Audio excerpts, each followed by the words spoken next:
May all beings be happy. May all beings be healthy. May all beings be free from harm. May all beings love life. May all beings awaken. Welcome to another Cuke Audio podcast. Today it's Tassajara Stories. I'm D.C. Puba of Cuke Audio and Cuke Archives, preserving the legacy of Shunryu Suzuki and those whose paths crossed his, and anything else that comes to mind. I pray that you and yours are safe and comfortable, free from economic hardship, and able to get out and do whatever it is you want within the confines of the universal precept of do as little harm as possible. I'm going to read 3 pieces today for the work in progress Tassajara Stories, the early years with Shunryu Suzuki. I could just read one of these at a time, but, I could read one of them instead of one of the brief memories, but this is the way I'm doing it. I try to read about 8 pages, single space. This is 9, so we'll see how it goes. So we'll get right into it after the pause to meditate. So when you hear the bell, if you feel like it, hit pause and meditate or whatever for as long as you wish. And when you're ready to come back, hit unpause. And then we'll be here to hit the bell and end the meditation, and we'll get right into these Tassajara stories.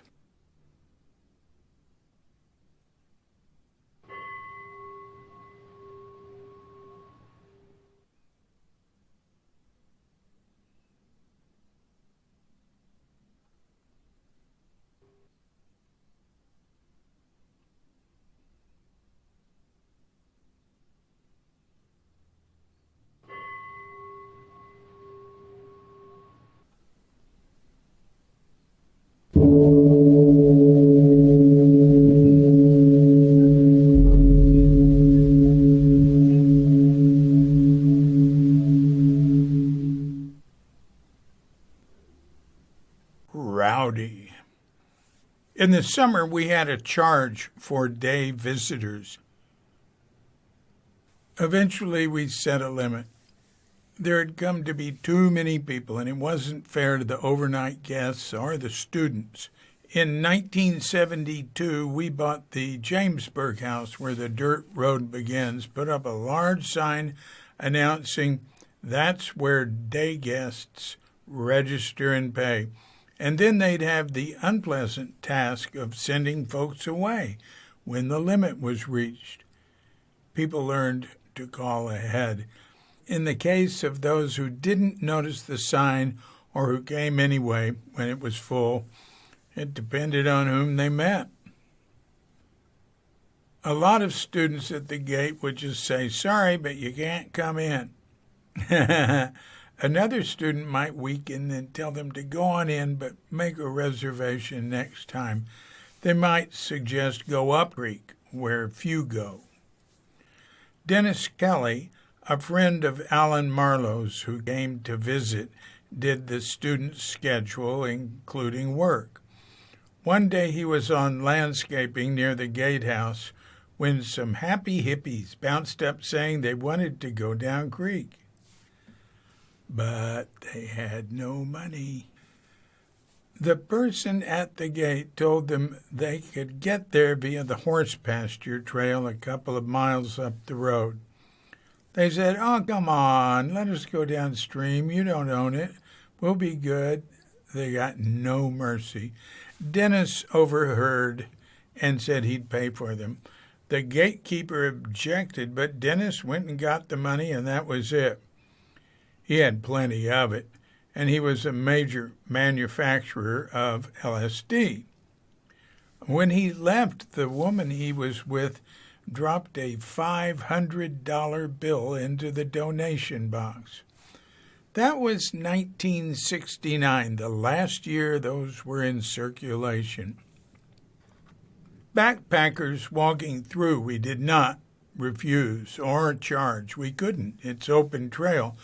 Hunters the same, though we asked them to unload their guns and hold them pointed down while walking or riding horses. Actual serious hunters I found to be a good lot, respectful of the forest and safety. But there are the undisciplined guys with booze and guns during hunting season, and there are guys who just like to carry guns and use them anywhere regardless of the season. I can remember once over by Arroyo Seco walking up to a man with an automatic weapon like you see in movies. He'd been unloading it.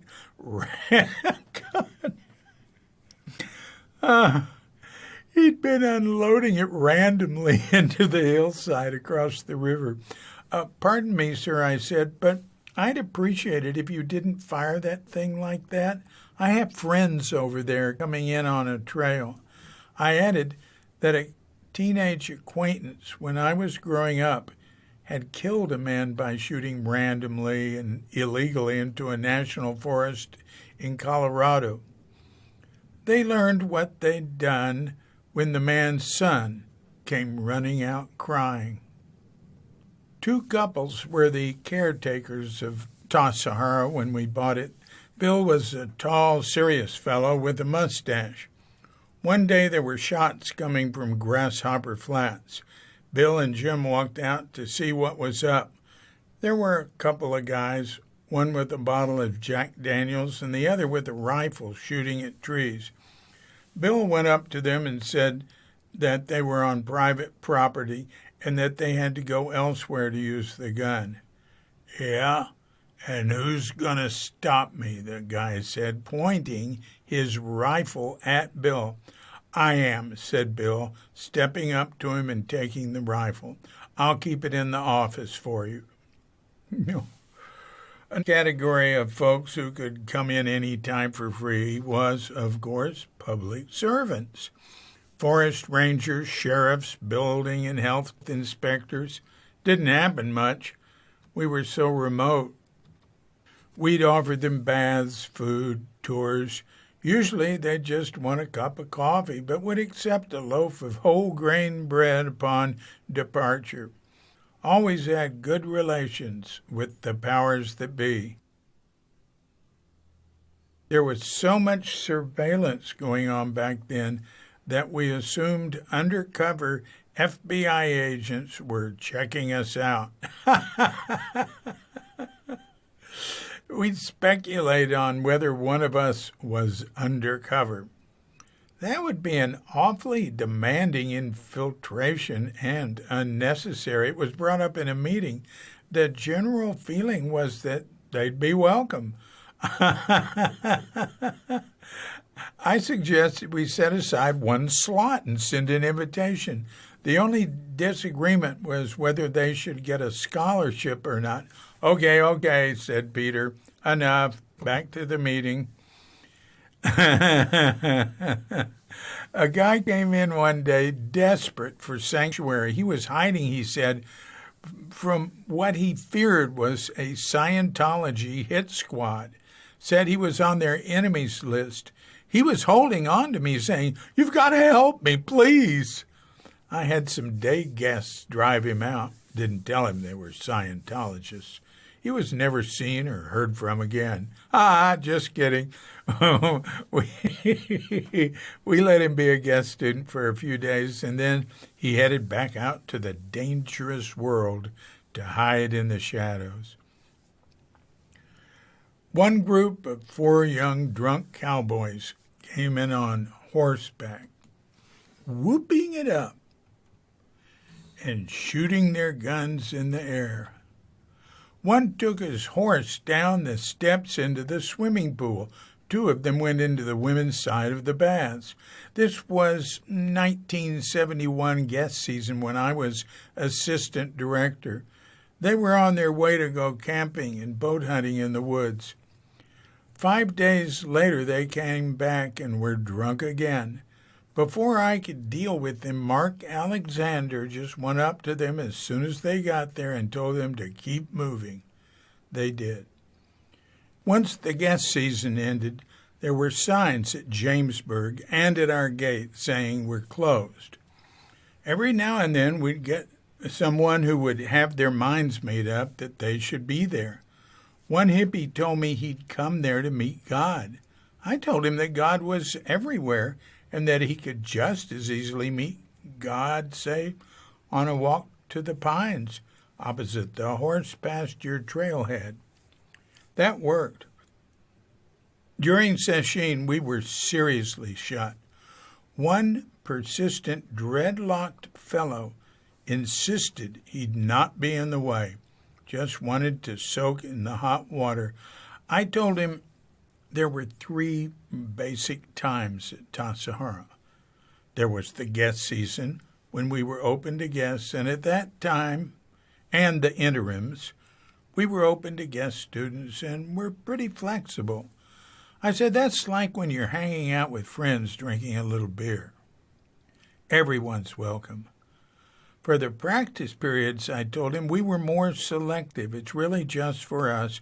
But if someone shows up, we'll be friendly. That's like when you're getting really stoned with some friends on some good pot and don't want anyone to bring you down, but you can be flexible. But we're in Sesshin now, I said. That's 7 days straight zazen, Zen meditation, from early in the dark to late at night. That's like an acid trip. We've got the set and the mental setting under control, and we don't want any distraction at all, even from friends. We're in Sesshin now. He nodded. I walked him to his VW Bug, and we bowed in parting. Sometimes I'd fail. One poor lost soul had tried to convince me he should be able to stay during a practice period, and when nothing I said worked, I took him to Katagiri. He sat with Katagiri for a while, and on his way out said he'd met a real compassionate Zen master, and then looking at me, he added, not like that uptight bureaucrat asshole I talked to first.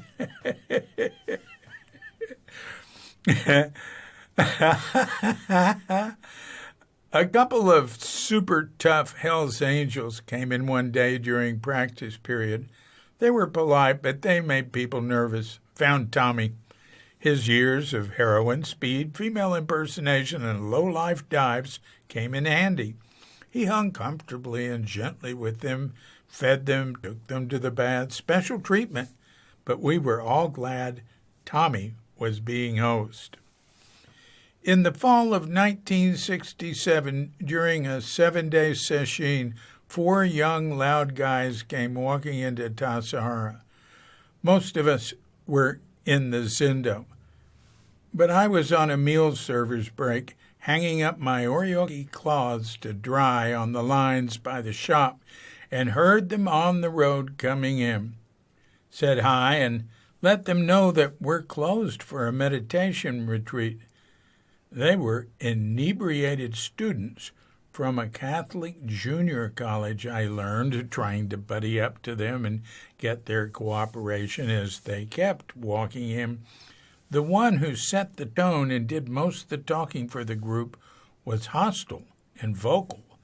He asked questions like, what's this Zen thing here? Do you have women? Can we fuck them? Do you know karate?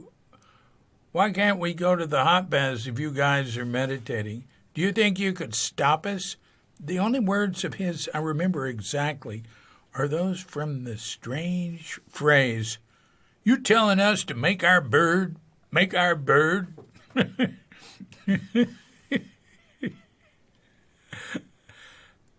Silas Hoadley and Norman Stiegelmeyer came up from the Zendo. Silas calmly deflected the hostility by talking to the group of guys in his low-key, non-confrontational style. The hostile guy was not retreating, though. I started to bond with one I thought seemed to show some signs of being embarrassed by what was going on.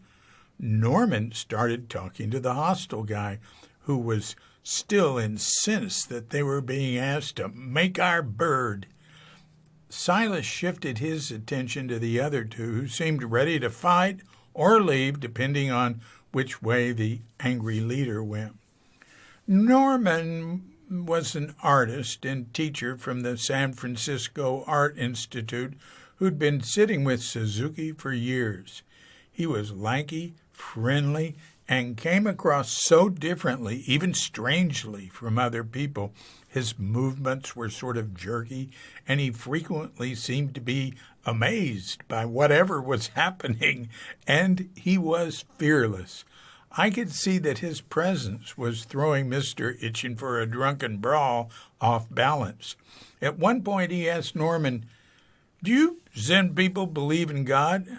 Norman scratched his head, turned it from side to side, and replied, "Well, let me think. No, I don't guess we do." The ringleader looked startled. He took a step back. "What? Did you hear that, guys? They don't believe in God. Let's get out of here. Let's get out of here."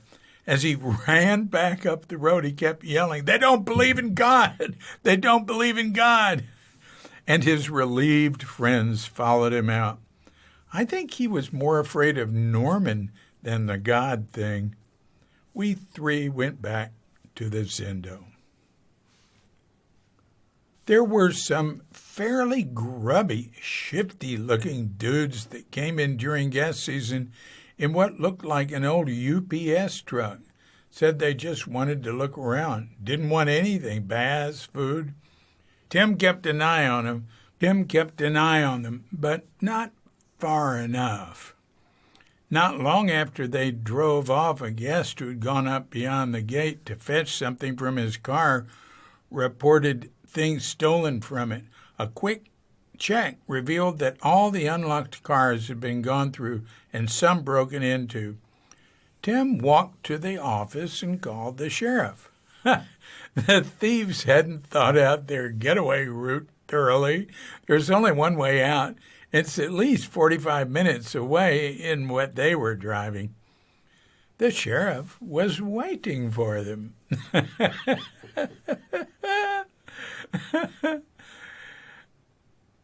A visitor people were truly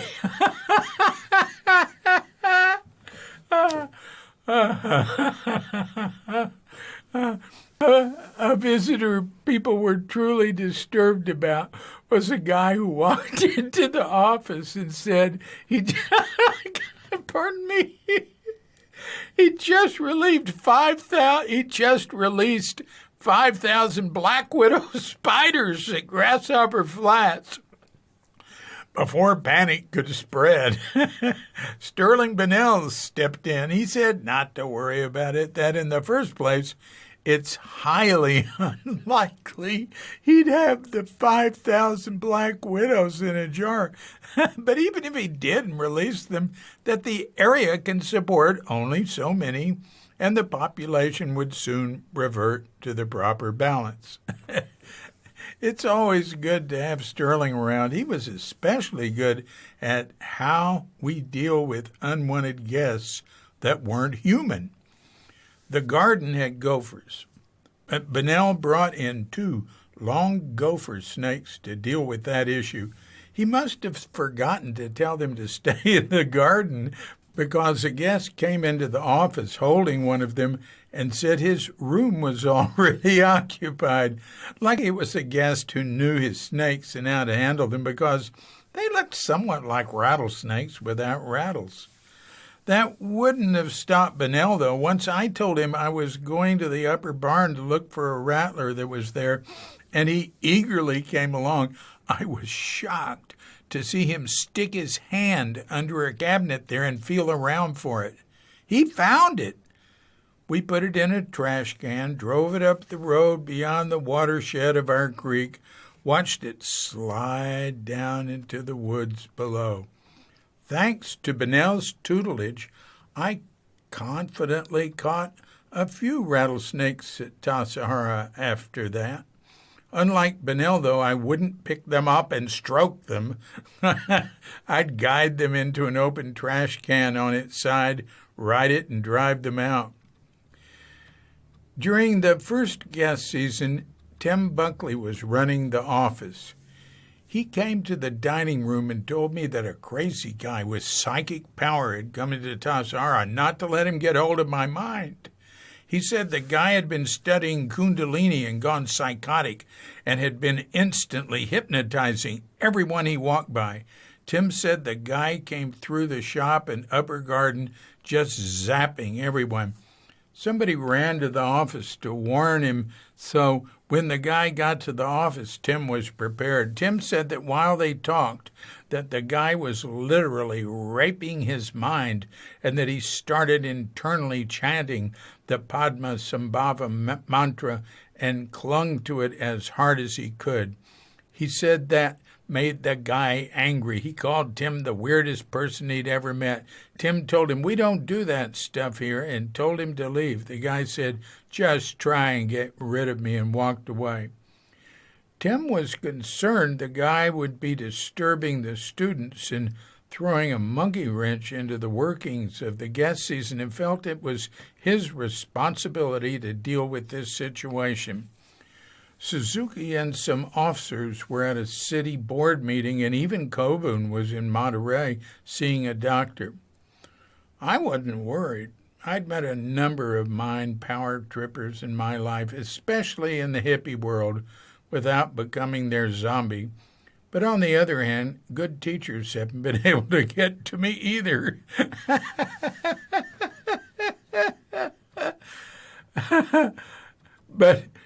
But Tim was a sensitive and serious person whom Suzuki wanted to ordain early on. Said that once he brought a sample of various drugs to a psychic in Boston: heroin, cocaine, speed, coffee, alcohol, marijuana, all hidden in containers. The psychic said that the pot was the most dangerous. He told me how he was in the pool in the creek outside the steam room when Suzuki crossed the bridge to go to the baths. That was before we made a special Abbott's bath time. Suzuki stopped and stood on the bridge looking at Tim. Tim said he felt self-conscious because he was sitting there in the creek, naked, looking at his teacher. Then Tim heard Suzuki's voice say, "Be yourself." Suzuki turned and continued walking into the baths. His mouth never moved, but I heard it, Tim said.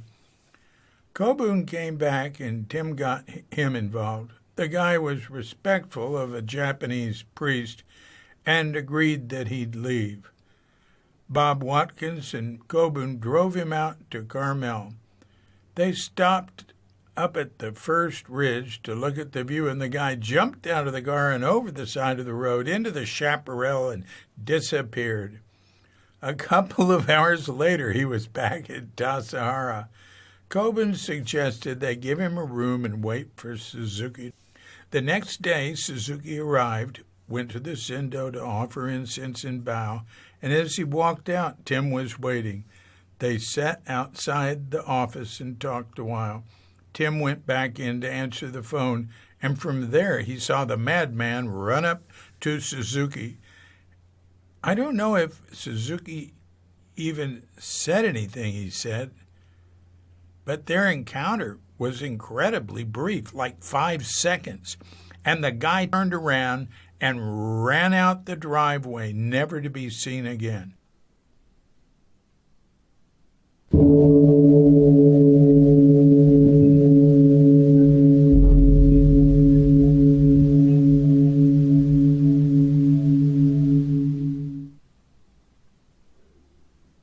Meg.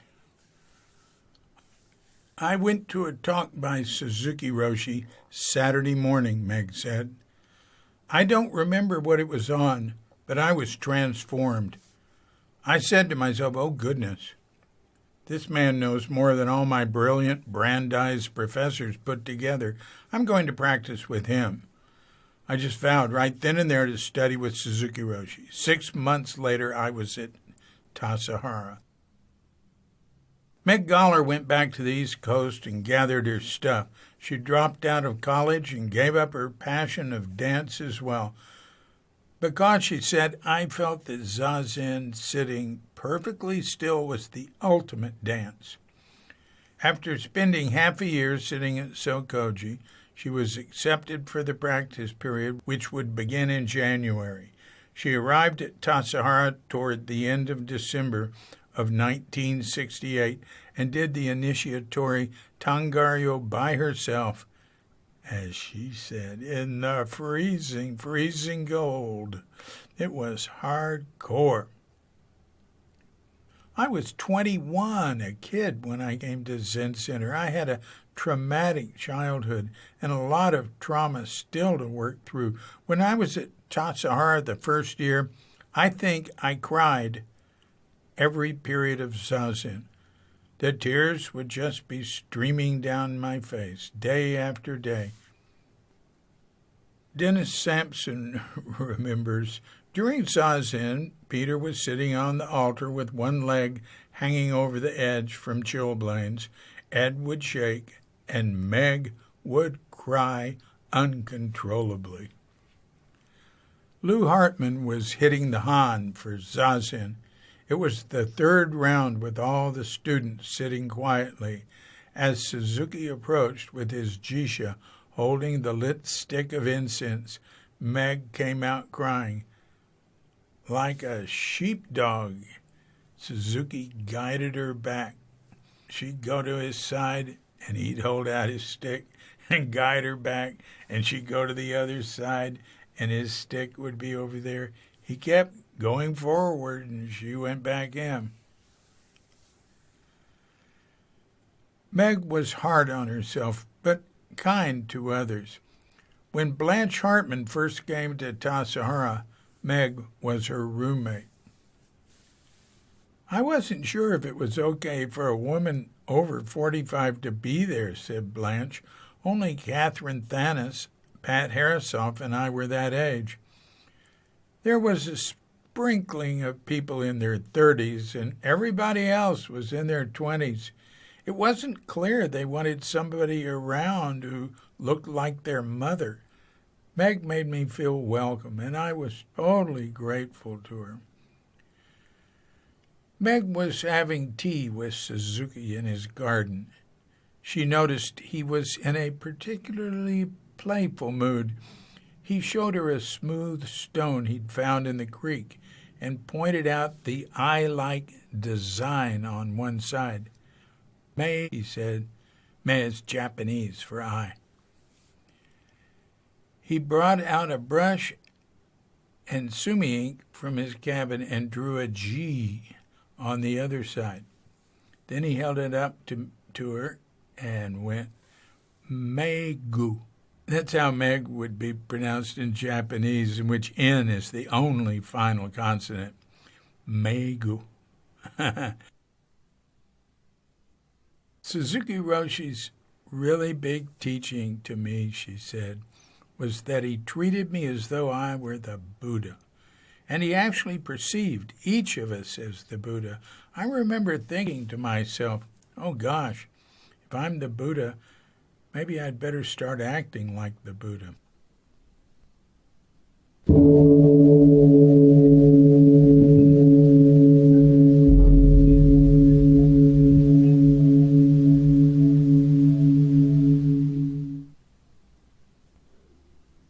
So this has been a Cuke Audio podcast.